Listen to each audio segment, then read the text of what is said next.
Good morning, everyone. Today's another episode of Arks Trash Evolution, which is my podcast. Now, today's special guest is Spook, or Phantom Yosha. It was his birthday yesterday, so make sure to say happy birthday in the comment section below. But before we begin the podcast, if you're new to the channel, I upload NGS content daily, so if you do play this game, I would really appreciate a subscribe, as it really helps out the channel. Anyway, without further ado, let's begin the video.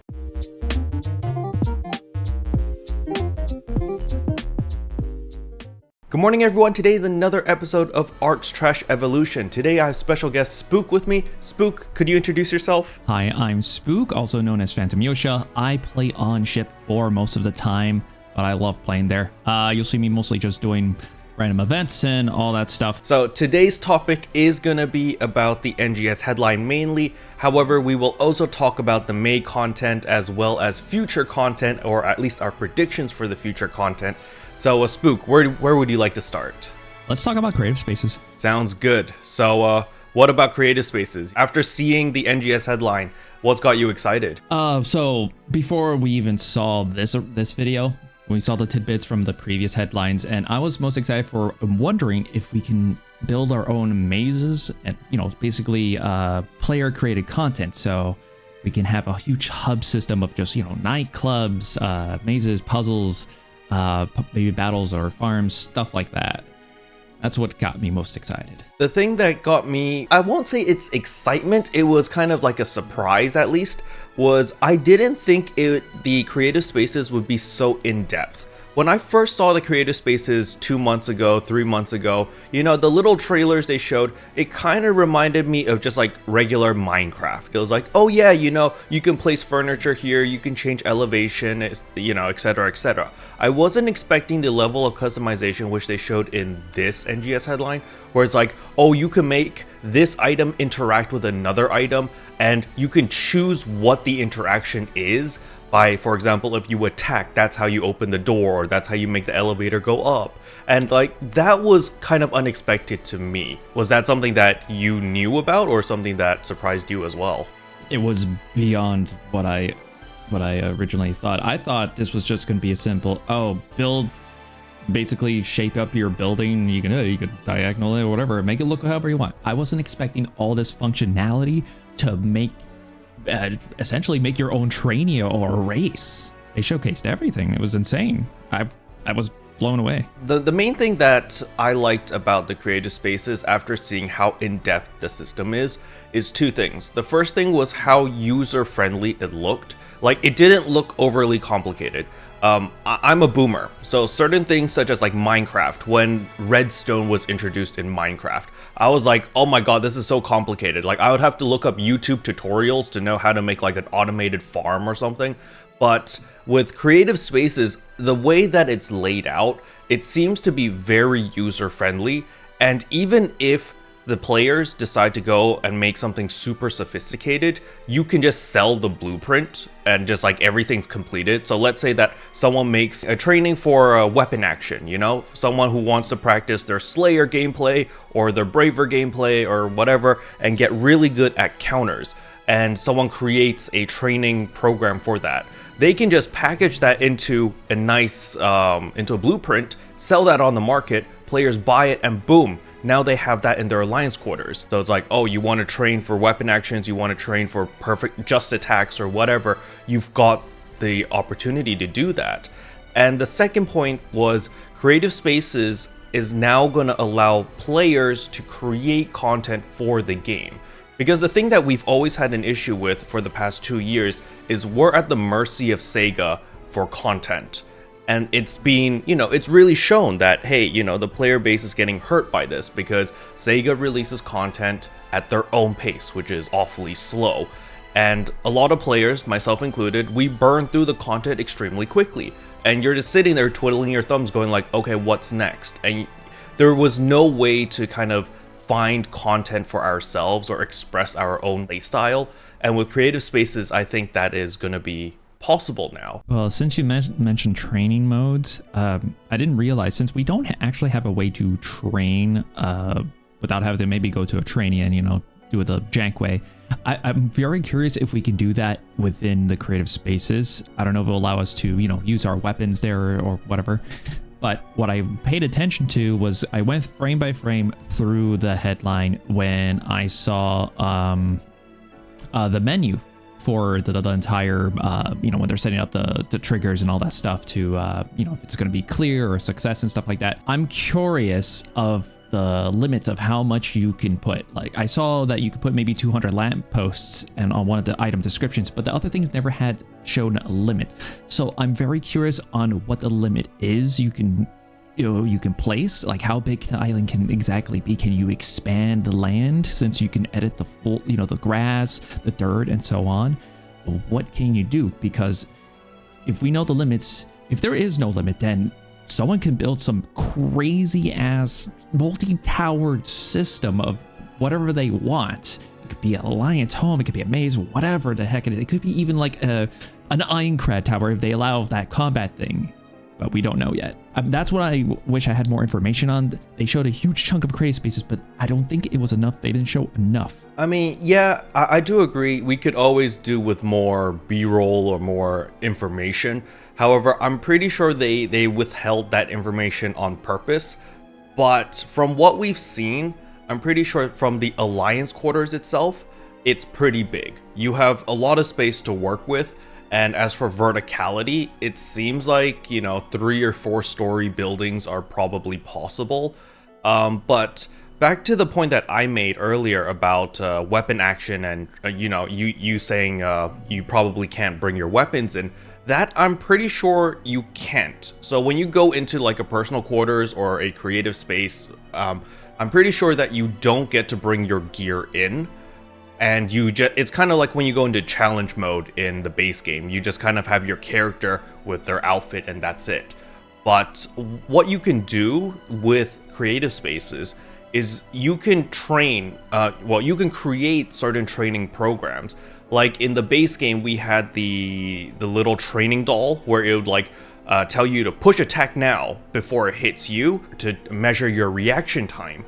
You can use that, and I'm pretty sure you can implement that where it's like you look at a light, and then when it flashes red, that's when you have to click, because you can attack there, but you only attack with your fists.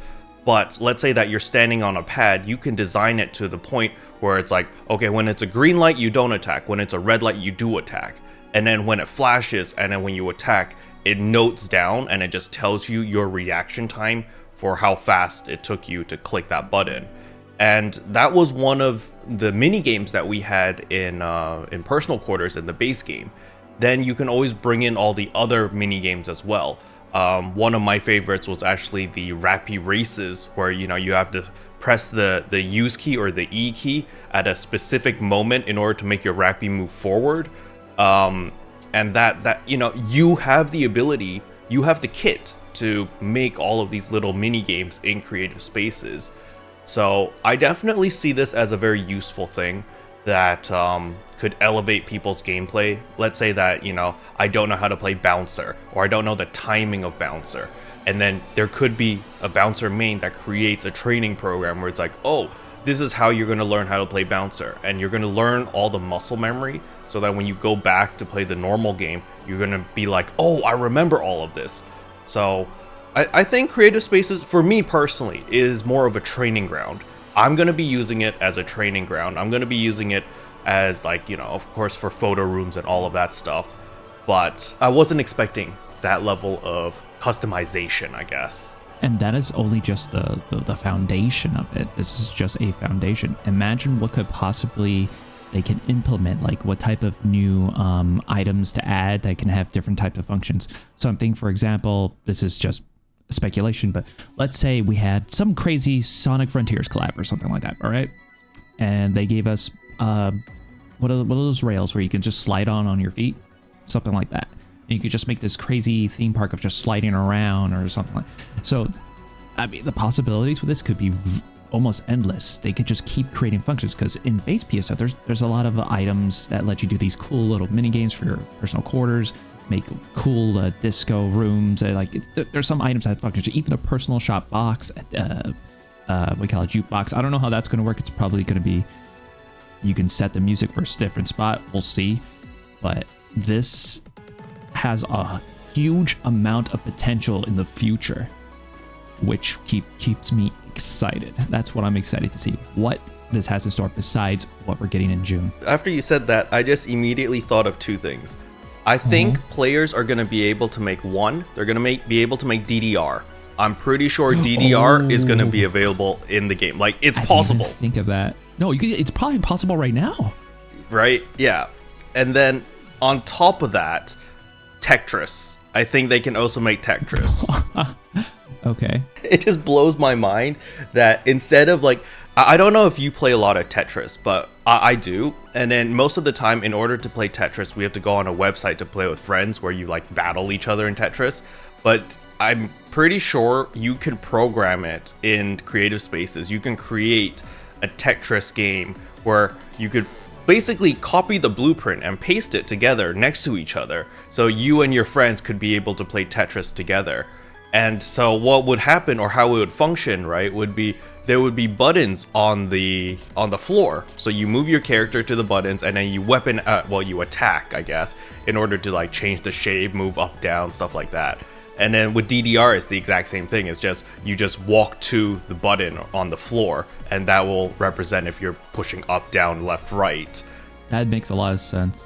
It's almost like programming. It's just like the Minecraft Lodestones, the redstones you said before. And some people could take that blueprint, and if they find a better way to improve it, they can improve it and send it out, and people can copy that. It's just, once something's built, the people will have it available if they obviously, distribute it. I wonder how big the catalog will be. I mean, I'm sure there's going to be a bunch of creative people in the community that can do crazy stuff like that. There's a lot of possibilities here. That's why it's blowing me away. I can't even think of it all. I can't fit it in my head. So, like, Creative Spaces definitely has a lot of potential. But this time, it's a little bit better than before, because what's been an issue with NGS for the past 2 years is everyone's been saying, oh my gosh, this game has so much potential, only if they added an end game, only if they added XYZ.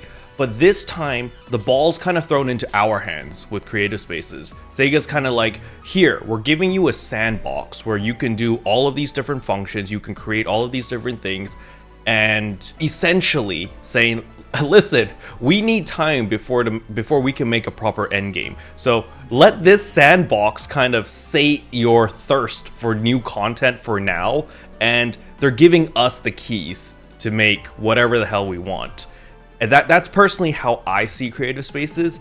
I think it's definitely a nice thing because people are very, very creative. People will create new game modes, like what you said, like the parkour or the Sonic races and stuff. Like, we have field races, but field races are kind of like, okay, it's cool, but let's say that someone creates a Sonic themed field race in a personal quarters where there are like speed boosters, there's ramps, you can fly, you can whatever. Then people will be like, okay, that's pretty cool.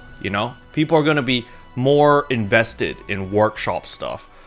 Because if you look at other games like Counter-Strike is an extremely old game. It's been out for a decade, maybe 2 decades. I know exactly where you're going with this. Right? And then they opened up the whole workshop thing, and they had surf mode, they have scout knives. Surf mode's amazing. They introduced all of these different player-made maps and game modes, and it became super popular, and it kind of elevated and introduced more new players to the game because they're just like, yo, I really like surf mode, yo, I really like scout knives, or I really like XYZ.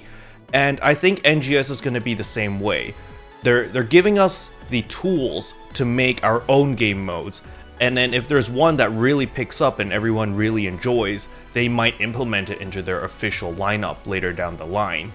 And I think this is a good thing, because giving players more control, giving players more choices, more freedom, it's always a good thing in my opinion. This is going to keep a lot of people busy. I mean, Creative Spaces is not for everyone, but if for the people who don't really want to customize stuff for Creative Spaces or don't want to spend the time that, you could still experience all this content, because I bet you anything, people are going to try to make like VR chat type of stuff, like Never Have I Ever, or stuff, crazy stuff. Maybe, I forgot what the room or something where you just stab people or something secretly. I forgot what's called, but people are going to try to make crazy games like that. And there's going to be a bunch of stuff to enjoy. If you're bored, you could just find a friend group and just do some crazy stuff. Possibilities are endless, guys. It's going to be fun. You know, when you said the room and you stab people, I just thought about Among Us. I was like, yeah, so it's kind of like Among Us in VR chat, but there's more. It's just like an old little room. I used to hide the knife in my body because you could clip through and nobody could tell. Oh my gosh. Okay. Yeah, I'll cheat a little bit. But yeah, you know, I think Creative Spaces definitely has the potential to do all of these things. And we've already seen that the possibilities are there because of what we saw on the NGS headline. But, you know, what else are you hoping to see in the Creative Spaces? They did mention collab scratches. I don't know, maybe I didn't hear correctly. I don't know if the collab scratches was, you know, part of what they were talking about when it came to Creative Spaces, that they're going to be more stuff like that. I'm curious. I want to see more objects to use because I'm not a big fan of the current walls they use for the houses and, you know, the Creative Spaces. I mean, sure, we're going to get more. We're going to get access to everything such as Alio, Redum, Kavaras, and most likely Stia. So we'll get like different types of platforms, walls, and materials through Genesis points. So the more you use Creative Space, I think they said the more Genesis points, the more you could spend on obtaining. It's going to be like fun points, I guess, maybe. Yeah, that's actually something that I wanted to touch on because that's the key part of being able to create stuff in Creative Spaces. If you don't have the furniture or the pieces, you can't make anything. It's like a Lego set. If you don't have the Legos, you can't make whatever you want. And so this is a very important part of how Sega implements it, because as you said, we have the Genesis points or Genesis coins that we can earn in game, and they did answer that in the operation report. That was one of the biggest questions that everyone had, was like, are we going to be paywalled from this content or not? Because a lot of players are free to play, and so the free to play players, if they're paywalled from it, well, then the Creative Spaces is useless because they can't do it. But luckily, you know, it's gonna be an earnable currency that you can get by doing dailies and weeklies, which is related to the Creative Spaces. The only thing that has me a little bit worried is how much currency do we need to purchase each piece? And after you purchase a piece, is it reusable forever? Or do I need to purchase like 1,000 walls to make this one maze? Like that's another thing that I'm kind of concerned about. I don't think they would do that. The thing about Creative Space, it would take a lot of hours to even build something out of whatever you want. You have to think about it. You have to, you know, go through all the functions and then, you know, think of the design. I don't think they're going to do it. It's going to probably be unlimited. The only limits are how much you could just put one thing in at the same time. What's really probably going to be paywalled is just more cosmetic designs than, you know, the basic framework. For example, in the past, or not example, but we want to know, you know, how many people could be in here and at the same time, you know, if any of the items, if even the island will be paywalled or not. Luckily, it can have 100 players all at the same time, which is amazing. So that works for Alliance Quarters. By the way, we still don't know how that's going to work with Alliance Quarters, if we're going to have any type of, like, you know, I forgot what's called, that poster board thing for alliances in base, you know, notice like forum people, notice board. Yeah. I don't know if we're going to get that back. Like, there's no photon indication of a photon tree. So that's one thing I'm trying to figure out. I'm honestly happy with the islands being free for everybody, at least one island, and then premium users get a second island. I assume they're going to also add some paywall features where you can own multiple islands, but you have to purchase them or something like that via either SG or AC, whatever way. And they did mention that there will be some cosmetic designs for walls, floors, whatever, SG and AC scratches. So considering how costumes work for players, you know, you buy one, you count bound or whatever, if you get it twice, and you could just equip it in any way as many times as you want, along with accessories. You know, of course, there's limits to the accessories because the 18 slot, but if we're thinking in the same creative features as the salon, it should be pretty much the same in Creative Spaces, as in you can just spawn 200 lamps if you felt like, without costing you anything other than obtaining it first, and then you can use it as much as you want. That's what I believe is how they want to design Creative Spaces, and that makes the most sense, because if not, players will complain, and I think that's the last thing Sega wants. They just had the producer on the headline recently bow to us for the lack of content. I think I think they'd want to do something that crazy. Actually, since you mentioned the series producer or Yuya Kimura, I want to bring to everyone's attention, Sega's translator was very sus in translating what Kimura said.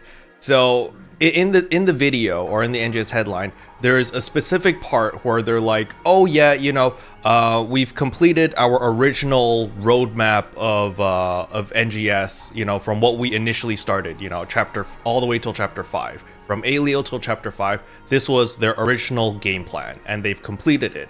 And moving on, the translator said, moving on, nothing is going to be changing. And so a lot of people got really worried when they heard that, because they're like, okay, so we're just going to be getting this drip-fed content and nothing's going to change. But what Kimura actually said, if you listen to the Japanese live stream, and if you were Nihongo Jozu, well, what he actually said was, this is a very special time that Kimura himself is coming out, like as a series producer, to communicate with the community. Under normal circumstances, the producer or the developers are going to be staying in back end of the house. They're going to be developing the game. They're not going to be stepping out and talking to the public. So it's a very special event. But starting from version 2 onwards, it's still going to be normal, where it's going to be Hiro Arai communicating with us as well as the community managers, and not the developers. So that's what Kimura actually meant. But the translation, or at least the English translation, was very sus and very vague, which caused a lot of people to panic a little bit and be like, oh my god, it's the end of NGS. We're gonna go through another, 2-3 years of this drip-fed content BS, and we're screwed. And so, yeah, I just wanted to let people know that, hey, that's not what Kimura actually said. Did your community go crazy when they watched the headline about that part specifically? Maybe one person. I had to explain in detail how it works. I'm used to these type of things where there's like translation errors. You have to remember, guys, that these headlines are broadcasted originally in Japanese, and sometimes some translations could end up being a bit wacky. If you notice, if you pay attention to how Global names things, they sometimes fully rename items, characters, when it's not really necessary. So there's always maybe some miscommunication.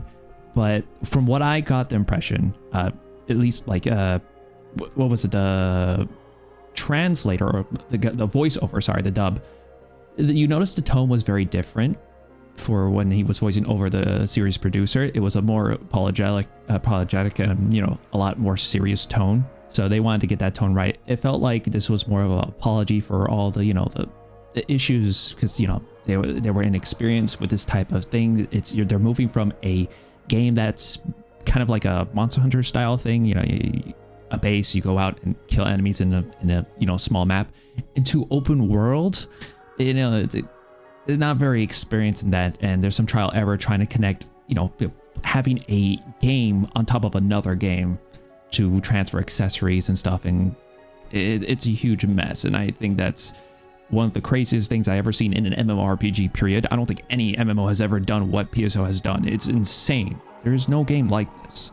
So you have to, kind of level them and understand the complexity of what these developers are going through to get this game out. It's basically they have to redo everything. They can't just take base stuff and just simply slap it over to New Genesis because they already wrote it before. It's a reworked engine, and things have to be recoded in order to work properly with it and be stable, so there's no crashes and issues like in the first 6 months of Alio. That was a trip. The first few months of Alio was indeed pretty rough.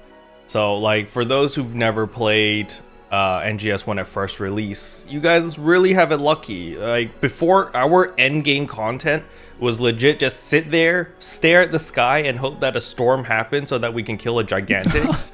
Yeah, look at the sky stare. And that was the end game. You legitimately saw us when we were streaming. We would just sit there and we would play like Tetris, Pokemon or something in the background while we're waiting for the sky to rain, to storm. And that was truly end game. It was the most ridiculous thing ever. And nowadays, it's so much better. Now you want to do something, you can just go off and do it, which is so much nicer. Lots of improvements and quality of life improvements.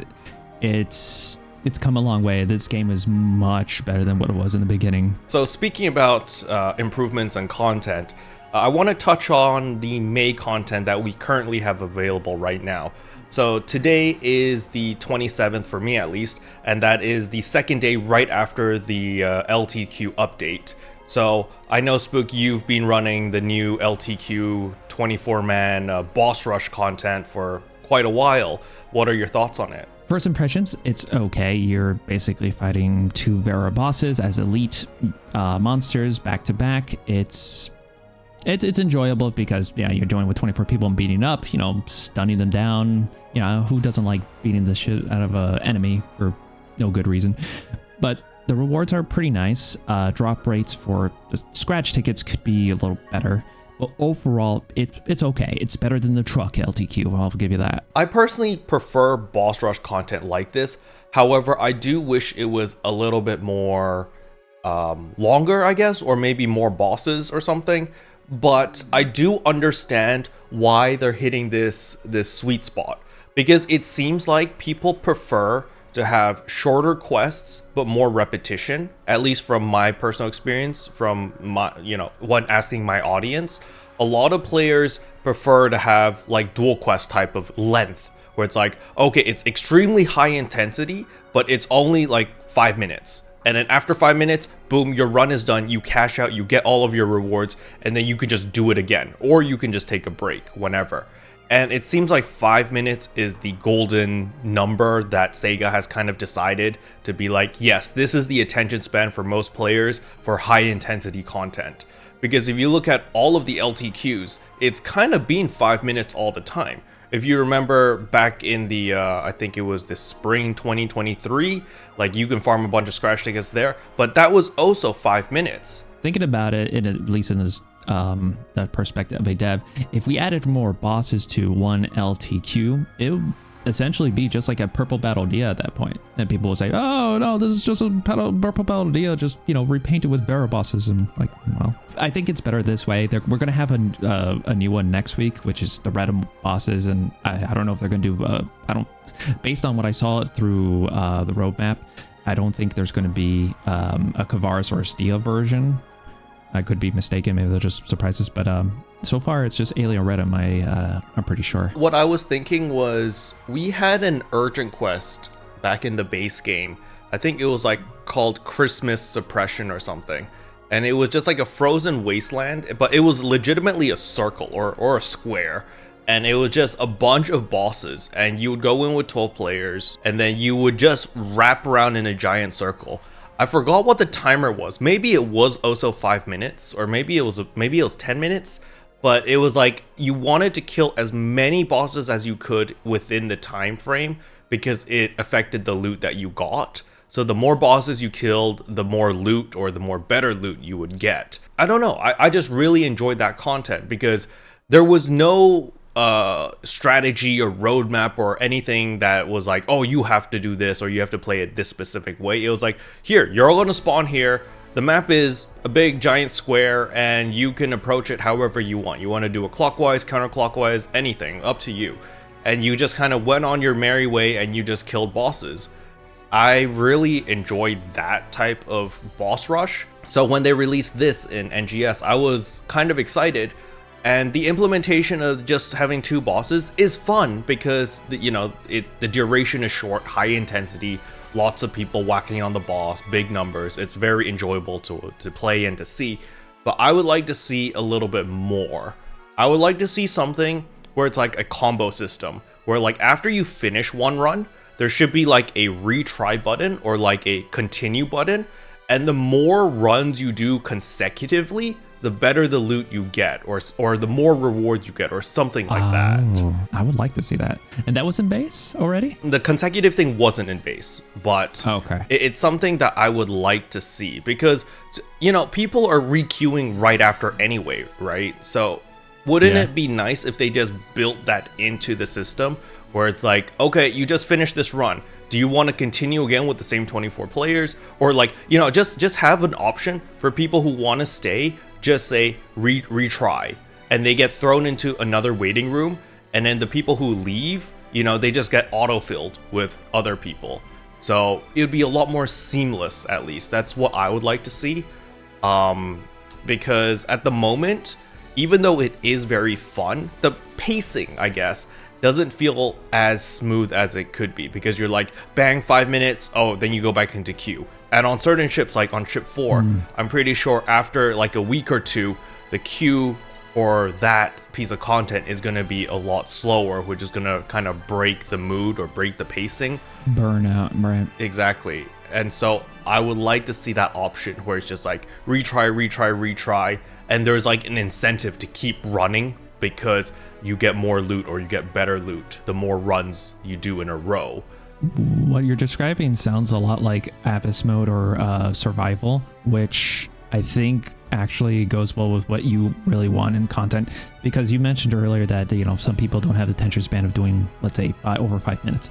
So with this idea, if Sega can implement it, it could be a, you know, go as far as you feel like type of thing. If you want to go further, you can, and it will just get better. It will give you better rewards, and it could be almost endless, but it just gets harder and harder. I agree. That would be really cool. If the bosses got harder and harder every time you retried, that would be nuts. Like, let's say that the bosses gain a level, or they get upgraded in rarity. So, you know, first they were they're the elite versions, right? In the current version, and then maybe they get upgraded to silver, then gold, and then they become gigantics or something. Yeah. Just so Sega employees or the devs understand, let's not make it like Trinitas where you can customize the difficulty level. It's kind of similar to that, but it's automatic and it slowly goes up, and it's seamless, as in you don't stop playing that one instance until you decide to stop. It is continuous. No waiting for queues. You just queue up with a team and just keep going until you can't go anymore. Yeah. That was something that they had in base. I think the thing that I'm looking for is actually Ultimate Quest. So Ultimate Quest was a piece of content in base where it was like you created a room and you just kind of ran and you killed bosses over and over and over until you burned yourself out or until you wanted to stop. But the thing about Ultimate Quest, which I really enjoyed, was the ability to jump in and out of a game seamlessly. Like when you're running, let's say you've got a couple friends that are like, oh, yo, it's like 2 a.m, I need to sleep. They bounce, and then their spots open up. So random people can just join your game. And it was just such a seamless experience, because you could constantly be running, focusing on your own game, and people would be jumping in and out. And it just wouldn't feel like, oh, this room is dead now, I need to remake a room. Because it would never feel like that, but people would constantly be joining in your games. I think that's what I actually want with the limited time quest or the boss rush type of content, is I can run this as long as I want, but I don't need to go out, go through 3 menus, go re-queue, wait for the queue to pop. I feel like that kind of kills my mood to just keep killing enemies. That's why I like combat zones so much. Combat zones is just go, you kill, and then when people want to leave, it's like, all right, see ya, they leave, new people come in, and you just keep going at your own pace while other people join you or they leave you. It doesn't matter, because you're constantly doing stuff, you're constantly playing the game, versus limited time quest and, like, you know, all the other quests where you have to go through menus and you have to queue and you have to wait. Yes. I feel like that's kind of the thing that ruins my mood to just keep farming.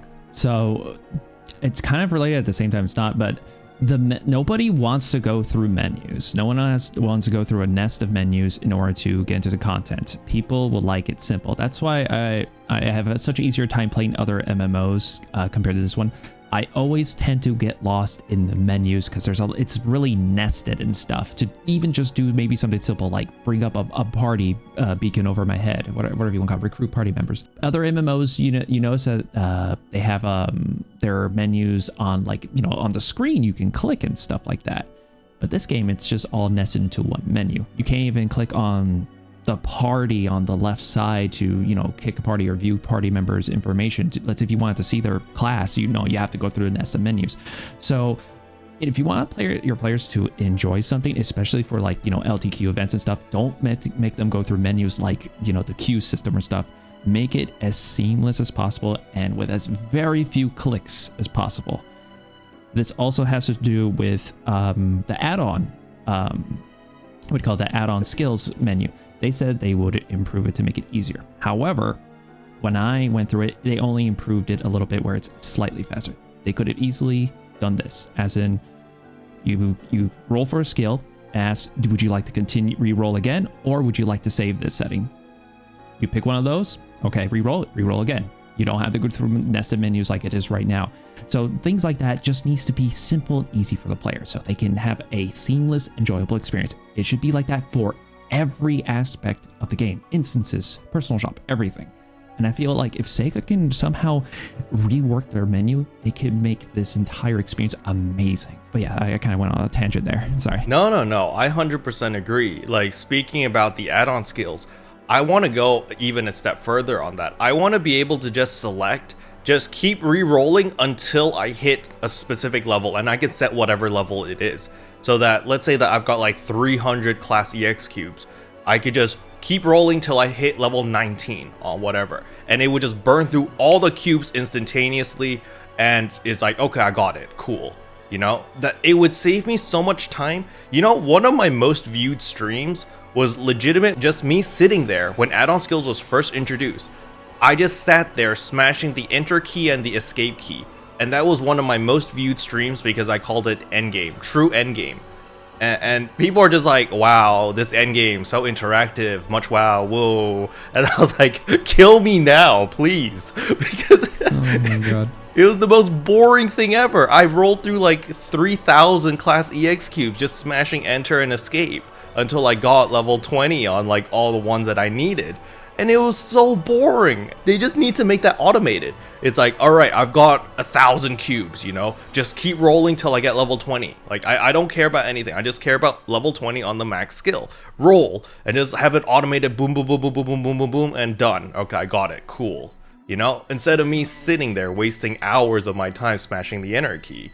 Yeah, they could have done this another way, because how I see it, in a weird way, add-on skills are kind of like, you know, you practice enough times to level it up, because, you know, you're getting these cues as you keep leveling up. But I feel like, why not maybe have it so the roll happens when you level up?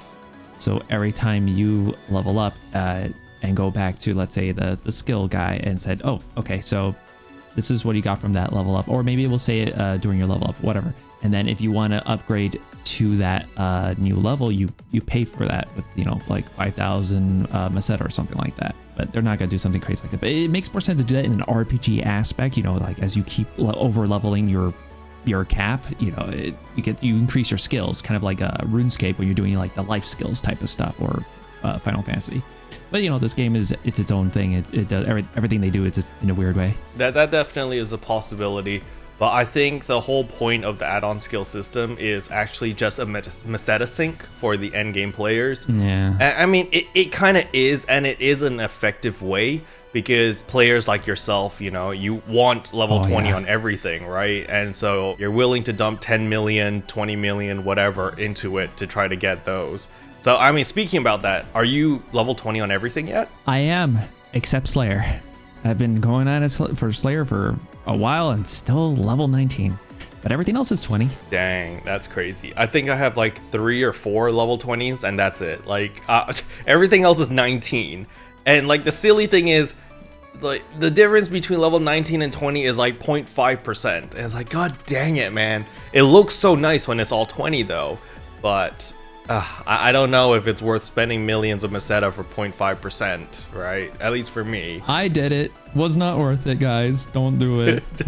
I'm still trying to do it because, you know, might as well go all the way. I mean, I got it this far. Why not? why stop? Speaking about, well, back to the topic, is there anything else that you're looking forward to? Well, yeah, the cell shading for sure. I was not expecting that, and especially the customizability for cell shading. Like a lot of games that have cell shading, I'm not a big fan of cell shading. It's like with, like, for example, Blue Protocol's cell shading. They have those thick black lines around them. I'm okay with the shades, but the outlines I'm not a fan of. So I'm glad with this you can choose. I mean, it's not big lines, but you can choose how thick they are, or you could just take the shading, because you notice that sometimes when the light's shining on your face, you see the weird form of the nose on your character and kind of looks alien to you, or like the eyes kind of popping out because they're really big, because it's trying to be anime, but at the same time it looks weird since it's like different from base PSO. So with this new cell shading, you can make it look remove that type of weird shine on your face to make it more anime style, and it even gives more color to your costume. It removes that weird shine of that texture like leather and stuff, and just makes it better. It improves a lot of things, and you see good examples of it. Even the hair has those hair lows, those spiky hair lows. That's amazing. It's an exciting feature, and I know a lot of people will like it. For sure. I'm excited for cell shading because I've always been a fan of cell shading because of the games that I play. I play a lot of Genshin Impact, we've got Honkai Star Rail that just came out, and these games have always used cell shading. But the reason why they use cell shading is because of performance issues. Because these games run on mobile phones, and they need to be able to maintain relatively stable frame rates at 60 frames per second, because these are like RPG and turn-based games and stuff like that. But with PSO2, the thing is, a lot of people don't have very powerful PCs, and I think cell shading is actually Sega's answer to bring down the system requirements down to what original PSO2 had. Because the base game of PSO2 didn't have very high system requirements to run the game because of how the game was designed. But when NGS was introduced, the spec bump was actually pretty significant, and a lot of people couldn't have consistent 60 FPS when playing NGS. And with cell shading being introduced, I think this is their way of being like, listen, we know you don't have a very powerful PC, just turn on cell shading and disable all the fancy features and you'll be able to run the game at 60. I think this is what Sega's intention is with the cell shading. Yes, it looks very nice and fancy and everything, but the reason why they even started cell shading to begin with is for performance issues. That's what I think, at least. I never looked at it that way. I just saw it. I was like, ooh, pretty. I can just take better screenshots with this. I personally think that cell shading is going to be really nice because of how it makes the colors pop. The anime style of your character is definitely going to make it stand out, especially in contrast to the background. Because the background's still going to remain normal. It's not going to be turned into cell shading. That would be bonkers if we could do that. That'd probably look ugly. I don't think I will want that. Yeah, there's too much work, and I don't think everybody wants that. I think the environments look fine as is. The character, everything is focused on the character. My problem with the game is no matter how customized your character is, other people who view your character will see it in its full HD design, especially with like the animations, such as like the color of your particles or your full-tone arts and stuff. But it's not a big deal. As long as you think it looks cool and you enjoy how cool it looks, like if you're playing Devil May Cry or something like Virtual and stuff, who cares? Enjoy it. It looks cool as hell. Yep, exactly. It's all about the player experience. Yeah. Honestly, I'm not too bothered about how other people see my character. As long as I see my character in high fidelity and see it like it's perfect, that's all that really matters. Because, at the end of the day, it's me that's playing, right? It's my character. Who I don't care about what other people think about my character. As long as I'm happy with my character, that's how I see things. But I want to move on to the next subject of portable holograms. So before that, is there anything else you wanted to talk about for cell shading? I think that's it. I mean, there's not much else to cell shading other than that. Like, I don't think it affects anything else, just the character. So I can't possibly think of anything else. All right, perfect. So portable holograms. I didn't talk about this in my recap video because I just forgot about it, to be honest with you guys. But the portable hologram is actually pretty insane because when you place down or when you spray paint or place down furniture or whatever, other players can see it and interact with it. Yeah. Like that's the crazy thing. And you can place it in the open field. You're not limited to your personal quarters or your alliance quarters with the portable holograms. You can just go out to an exploration zone and boom, you can put down a chair and sit down. Like, what? It is insane. So it goes back to kind of like Counter-Strike. You can just, spray paint on the walls, but this is a lot more advanced than that. You can literally put objects. I don't know how the menu is. They didn't show how the menu looked. It just no HUD. They just started putting objects down and stickers and stamps and stuff. But I'm curious at how long these stamps and objects in the field last, and like if they're pixelated, depending on who spawns it, like who else will see it in that same quality? Like it will be a little pixelated. Like will it affect other players like performance if like a bunch of players start spawning like Rappy plushies all over the field? Like there seems to be a lot. Is there a limit to it, to how many stamps could be placed in one area? Like what's the deal? Like, this is a bit crazy and unexpected. I don't know what to make of it yet. The realistic part of my brain is telling me that portable holograms is only going to work in photo rooms. Like, I think it's only going to work in photo rooms where you have a password, and so it's just you and your friends, and you can place as much as you want, unlimited stuff, right? I'm pretty sure that is how it's going to work. However, the crazy part of my brain is like, yo, how cool would it be if you could place it in like public areas? Yeah, the crazy part that they didn't really specifically say if it was only for photo rooms or if it was public, or did they? They didn't, but they were extremely vague about it. They just showed it off and be like, yo, you could do this. And, again, they did this on purpose, right? They don't want to be too specific. Yeah, it might just be photo rooms. It makes sense if it's photo rooms, but then they have those arrows. It's hard to say. It makes more sense to be just create spaces, but not create spaces, photo rooms. But we'll see. If it's the crazy part, then holy crap, I don't know what the heck they're thinking. Yeah.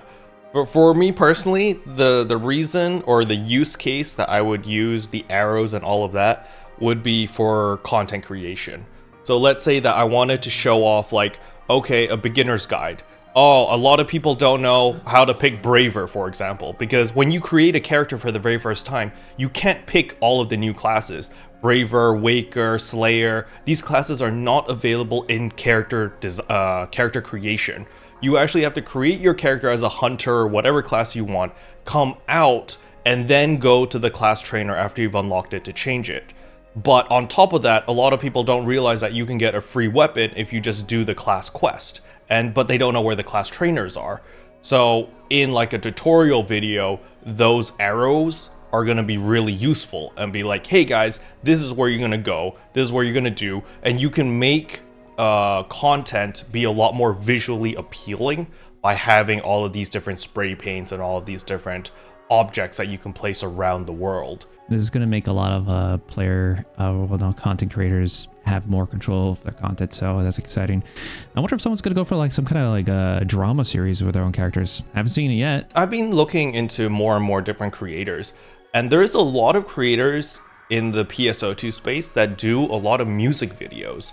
Music videos seems to be a very popular genre, and it's hard. The way that I see people, like the really good ones, like they would upload maybe once every 3 to 4 months. They would upload one video, and the video is like a 3-minute clip, but it's just so well edited, and like each scene and each transition is so deliberate and so perfect that it's just like, dang. So having this more customizability with the portable holograms, having more options with creative spaces to create those perfect backdrops and stuff, like I can't wait to see more music videos. Oh my god. They're going to create a stadium. They're going to make their own concert stadium with levitating platforms that trigger based off of where the player is, and they're going to have all these like plushies or whatever. Oh my god, they're going to do a lot with this.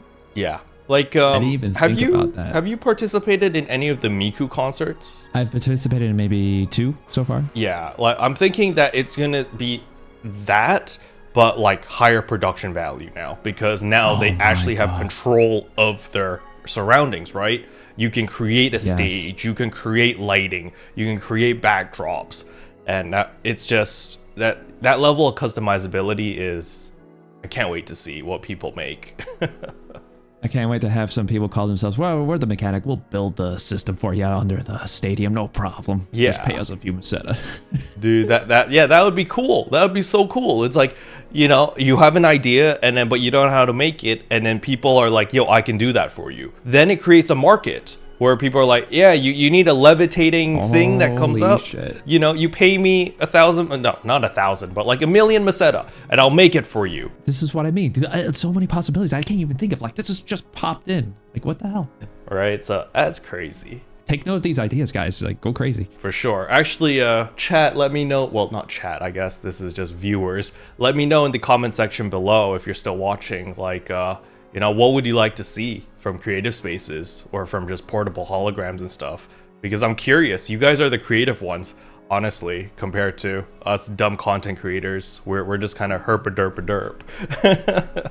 Was there anything else you wanted to talk about regarding portable holograms? No, I think we've explored that pretty damn well. All right, so, you know, this is the last topic for today, but it is about the speculation of the new region / story / just June content in general. Like, you know, what are you looking forward to, or what do you think is going to happen? Well, I mentioned earlier, but and to my viewers, that I don't think we're going to get a new region. They did show off these new enemies, which if you haven't played the story, is known as Starless. They showed it off, the enemies in Alio, so I don't think we're going to get a new region because of that. Just me speculating, and it makes me wonder, if they're not going to give us a new region for a major content update that happens every 6 months, what could they provide us to make up for not providing a region? What could they possibly do besides just throwing maybe higher level combat zones and areas within the same zones we currently have, just with Starless? Like, I'm very curious. It's hard to really wrap my head around what they could possibly do. But who knows? I could be wrong. It'd just be a new region. Hell, it might be in space. I don't know. So what I'm thinking is, if they don't release a new region and they decide to reuse Alio again, is we either get a time skip, or, as we know, Planet Halpha is essentially a ship itself. Let's say that we travel in Planet Halpha to another solar system or something, and it changes the way that Alio looks. It changes the way that all the different regions look. And so technically, even though it is the same region, it just looks totally different, and it just feels totally different. And I feel like they've been experimenting with this with the seasonal event. You know, you got the cherry blossoms, you got whatever. But if it's a major update, then they would have to rehaul it to a level that people have never seen before, right? So instead of being like, oh, this is just Alio, it's like, this is destroyed Alio, where it's like ruins and everything just looks totally different, where you know in your brain the layout is Alio, but from the out view, or like the aesthetic, it just looks totally different. They could go that direction and then just change all the mobs and be like, you know, this is rank 2 of Alio, or whatever they decide to call it, right? That could be a direction that they go with. But personally, I really want to see a new region, but I don't blame them if they do take this route. Yeah, I can understand it. Plus, with the creative spaces also being added on there, it's a big chunk of stuff. But yes, ultimately, a new region would be amazing to get off this planet, because I'm not a big fan of those giant blue walls. Like, I would love those to maybe disappear so I can actually, like, fly from the top of the Kavars Mountain all the way to Steel, or, I don't know, Central City. It'll be cool to do that, because that would make it feel more open world. But regarding the story, what's your speculation? It looks, I'm assuming Saveto's going to show up again, you know, saying, hey, we're under attack by the Starless, a little bit early, but hi, yeah, I've been experimenting with all of you. I don't know how else it will go. It's pretty crazy. I just hope we see Saveto again return, because, you know, he just flew up into the sky and then we never saw that guy again. Do you think we're going to meet the other Arks? Like, you know, we know we're the resurgent Arks, right? And he was like, oh, there's other Arks factions. Do you think we'll meet the other factions? Well, we don't think we'll see them that early. I feel maybe in the next major content update. It'd be cool if we saw maybe like one person that's a representative of them, and, you know, they came based on the call of Saveto, because this is a pretty urgent thing, and I'm sure Saveto has contact with, you know, different fleets of Arks. If they only destroy the research ships in the story, according to that, so there's obviously more ships around. It's a possibility. It's very hard to speculate without seeing maybe the headline for the 30th, because they didn't give us much to really go by. Yep, that's for sure. I feel like a lot of people, myself included, were a little bit too hopeful. Even though I did temper my expectations, I feel like even then I was still a little bit too optimistic about my predictions for the NGS headline. And so when I saw it, I was like, all right, cool, you know, creative spaces are nice. But then I was like, where's my class skills? Where's my level cap increase? Yeah, and they didn't touch up on that. Right? I was just kind of a little bit irked by it. I was like, God dang it, can't you just give me a crumb or like give me something, right? So, you know, with the next NGS headline, that's definitely something they're going to show off. But regarding class skills, you know, you're a Slayer main now. What do you think the Slayer needs? What were you hoping for as additional class skills? It kind of needs more long range for just like maybe just a normal skill or PA, sorry. Just a longer range attack for certain situations. But other than that, the class itself is so well built that it can comfortably sit mid-range, far range, and close range for the most part, because you just fly right in. I do have some issues with like, I forgot which PA it is, but it lets me kind of like dash up, but you have to be a lot closer for it to fly into the enemy due to range. It's a good class. I don't know what they could possibly add to it as of right now, but what I'm hoping they announce for at least like this class update is maybe levels to our current PAs, maybe droppable discs, you know, bring that back. So customizable PAs, maybe. Yeah, that would be nice. But we talked about this before. We did, but I don't think this is gonna happen. I would love to see it, but I don't think it's gonna happen. So for skills for Slayer specifically, I actually believe they're gonna add in one of the auto PAs. So you know, with the Hunter, you know how you just hold down your photon art and you charge it up, and then it automatically counters whenever you get hit. Right. I think they're going to add something similar to that to the Slayer, but not in the sense of a counter, but in the sense that it's automatically going to use Relentless Blade. I think they're going to add in a skill where it just automatically does Relentless Blade for you. And I wouldn't be surprised if they did that, where it's just like, yeah, you know, you guys are tired from all the smashing your auto attack button while casting PAs. We're going to implement an automatic mode for you. But there's got to be a drawback of some sort, or maybe there isn't, I don't know. But I think just to make the tryhards happy, there should be some sort of drawback. Be like, yes, it's going to automatically do Relentless Blade every single time, but maybe you deal 50% less damage with Relentless Blade, or you deal, you know, instead of the 500% more damage, maybe you only deal 400% more damage, but it does it every single time. You know, it would incentivize new players to try out the class and be like, oh, I'm still playing semi-efficiently, versus the tryhards which have mastered the class and be like, okay, it's still fine to do it manually. I don't need to waste a skill point on this because I can play perfectly and I also deal a little bit more damage. So I can definitely see Sega doing that in order to entice more people to try out the Slayer and be like, yeah, you know, Slayer's great, you should play it, it's fun, it's easy, stuff like that. I feel they should entice us on all the classes, to be honest. Relentless Blade on Slayer is really the closest thing we have to a perfect attack, like in base. I would like to see perfect attacks brought back from classes or something similar that feels like it's more than just, you know, press a bunch of buttons, you know, mindlessly. I would like to have more, for hardcore players, have more of a combo to go by, or like, you know, more customization in trying to approach different types of damage, or like, I don't know, some kind of timed sequence to help produce more damage or try to do something with the class. I can't really enjoy Hunter Sword that much because it's just too brain dead for me. Hunter mains are gonna freaking slay Partisans, you. I have to play Partisan to enjoy Slayer because it requires a little more work. I personally think that they're not gonna straight up bring back just attacks or perfect attacks, but they're going to implement it in a way where it feels like a just attack or it feels like a perfect attack, in the sense that Braver, you know, after every 3 PAs, you have that small window to use a normal attack and you get the empowered attack, right? And then with the Slayer, you've got your Relentless Blade. And then with the force, when you do a perfect counter, you've got that window. Or if you cast a specific technique a certain amount of times, you get that little window where you can shoot your photon bullets.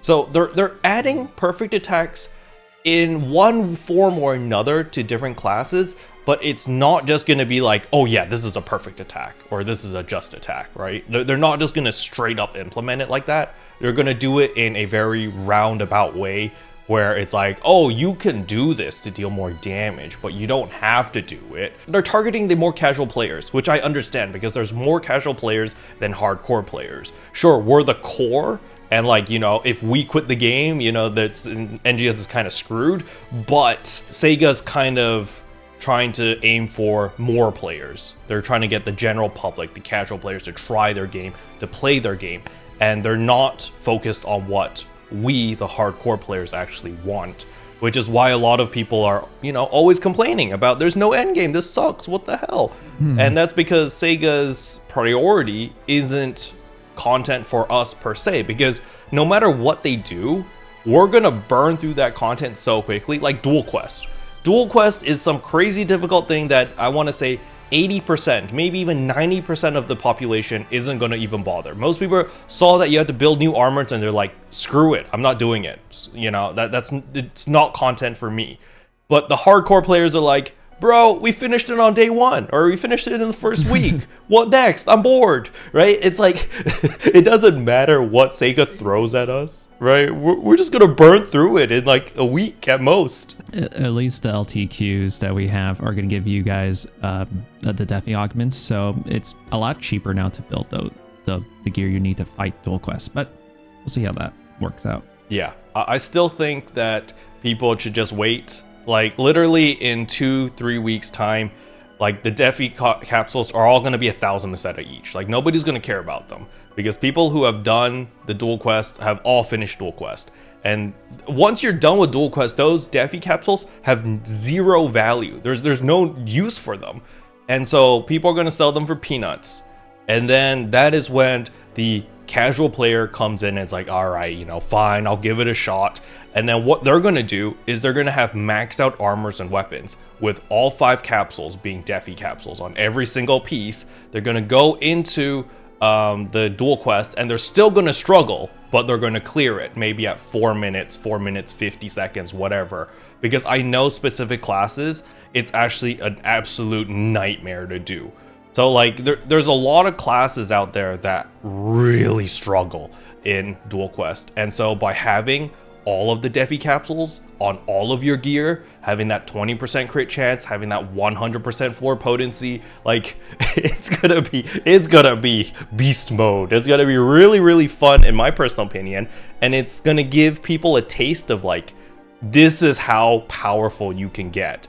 And I think this is Sega's intention, like their long-term intention. Give the regular players a taste of what crazy power looks like, and then that will kind of motivate them to upgrade their gear. To be like, oh, I don't like my shitty gear anymore because I had a taste of this crazy gear, which I spent like 1 million Meseta for. Now I want to upgrade all of my other like regular gear to that type of level so that I can feel overpowered. That might be one of their intentions, but it's the execution, right? We've talked about this in previous podcasts and like just last week basically, where it's like, Dual Quest, oh my god, what the hell is this content? It sucks, the execution sucks, because it kind of screwed out the market, it screwed up everyone, people were unhappy, but they were unhappy for 1 week. But Sega could have avoided this if they just, you know, released things differently. It's going to be that way, but they're going to keep their update cycle until, you know, they find better ways to prove it. I feel like, you know, since they said that updates are gonna, you know, stay the same, it's still gonna be a 6-month same spiel, but I feel like they'll have more room to since, you know, they have an idea of how to implement everything now, since they're more used to the game after 2 years, there'll be a lot more content than usual. You've noticed this if you look over the past 2 years, the content has been coming out little by little more than usual, if you know what I mean. It's been a lot more packed up every time there's a new content update. It's slow and steady. It's increasing slowly and steady, is what I'm trying to say. Yep, I agree. The way that the content cycle has been, is they're maintaining the same cycle of like every 3 months there's like a big update or something along those lines, and they always have like, this is a big update, and then they have a slow month, and then this is another big update, and then a slow month. They're maintaining that cycle, but every time there is a big update, it's like it gets more and more exciting. It gets more, there's more stuff to do. It's more content rich versus before where it was like, oh, the biggest content update, there's a new class. That's it. And you're just kind of like, what? Like, hey, Slayer's out. Here, there's nothing else. Do you remember when Braver came out? Like, when Braver came out, that was it. That was the entire month's update. Was like, whoa, new class. And there was nothing else. There was no support. There were no, Braver preparation tickets. There was nothing. It was just, here's a new class. We implement it into the game. You can change it at the class counter. That's it. No event, no nothing built around it. And you're just kind of like, what? Yeah. They expected us to play a new class because, they're using data from the previous game, whenever there was a new class, but there was much more content back then. So they assume that we would play that class and be satisfied with it for like 3 or 4 months or something like that. Yeah. No, that'd be done within like 2 weeks. Yeah. Like, I mean, to be honest, even the Slayer, when the Slayer came out, like, I think people were excited for it for about 3 days. I think 3 days, people went really, really ham on it. And then it was just like, okay, we know the rotations. We kind of figured everything out. Yep, it's just another class. But the thing is, people have been waiting for the Slayer for 2 freaking years. Like, ever since NGS came out, people were like, we're Slayer, we're Slayer, we're Slayer, we're Slayer. Yeah, got pushed back a bit. And it finally Due comes to out. People wanting more content, yeah. And then people burned through it in 3 days. And they're just like, oh, yeah, okay, cool. I was like, please, man, what the hell? It's fun, though. Like, I liquefied all my gear for all the classes, even not Braver, Bouncer, my favorite class, just for this, because it's that fun for me. Yeah. I agree. Like, the Slayer class is definitely a very fun class to play. It's one of the few classes that I've invested gear into other than the Braver, because, I main Braver, and then I have Force as subclass, so obviously I have a set for Force, and then I have a set for Slayer. But that's it. These are the 3 classes that I play. I don't play any other classes.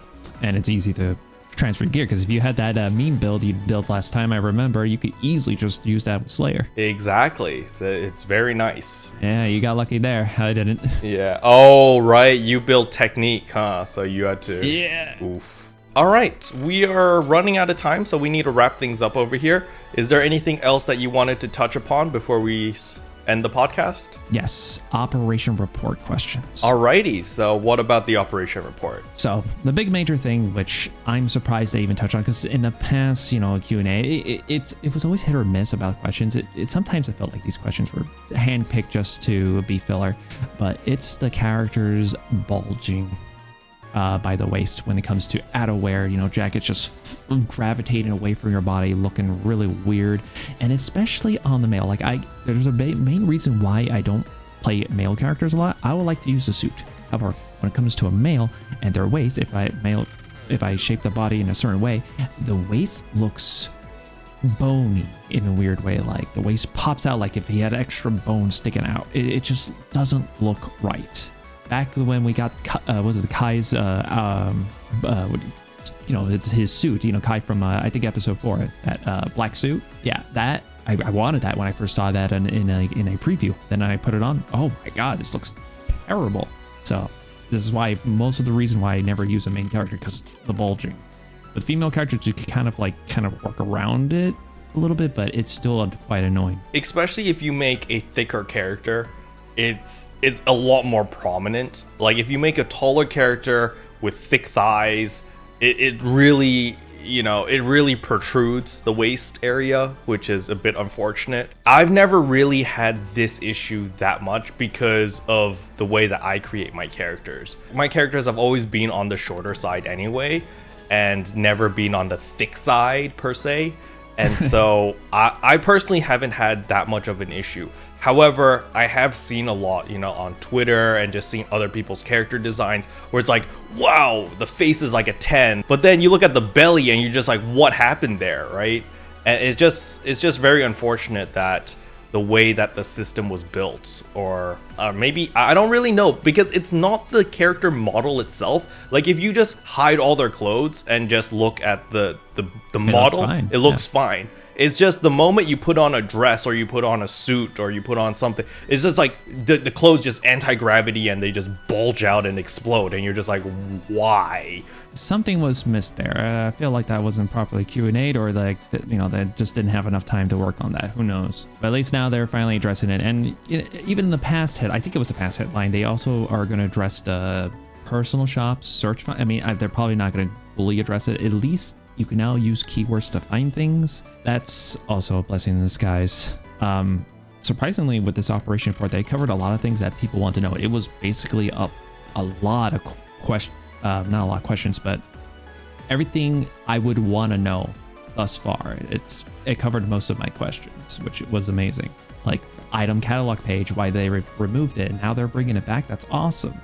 What was the other one? Depth of field. Yeah, like base PSO had filters, right? Like you can make it like gray, black and gray and stuff like that. I don't think they had a depth of field feature back in base, but if they could easily use a depth of field in their dynamic scenes for story, why couldn't that be a feature for screenshot players? Because that is a fused tool. People will get rid of reshape, G-shade, whatever they're using to use that. And the cell shading thing, that even gives it more depth. So it's a lot of these operation report questions are amazing. That's all I can really say. Yeah, I agree. I feel like this time's operation report was one of the best because they picked valid questions that people actually wanted to know answers to. Like the again, I mentioned earlier about the furniture, you know, for creative spaces. That was a big question, you know. A lot of people were worried, myself included, of like, yo, this is gonna be locked behind a paywall, right? And then they answered it, and I was like, oh, thank God. So it was very nice that they answered a lot of the burning questions that people had. But we are running out of time, Spook, so I need to wrap things up over here. You know, are there any final words that you'd like to say to the audience and like where they can find you and stuff like that? Sure. Thanks guys for always watching Keroppi's Arks Trash. And if you want to know when I stream or, you know, what I do, I play PSO2 New Genesis, obviously, but you can catch me on twitch.tv/Phantom Yosha. I stream usually in the evenings on the East Coast time. I also do have a YouTube channel where I basically dish out weekly updates instead of daily updates regarding the changes in the game. But that's pretty much it. You can also find that at Phantom Yosha on YouTube. And I think that just about wraps it up. Perfect. So again, all of Spook's socials are going to be linked in the description below so that you can just find him there and follow and all of that. But yeah, that's it for today's episode of Arks Trash Evolution. Thanks everyone for watching, and we'll see you guys next time. Bye-bye. Leave a comment and subscribe. Special thanks to all the members for supporting the channel. It really means a lot to me. Thank you again.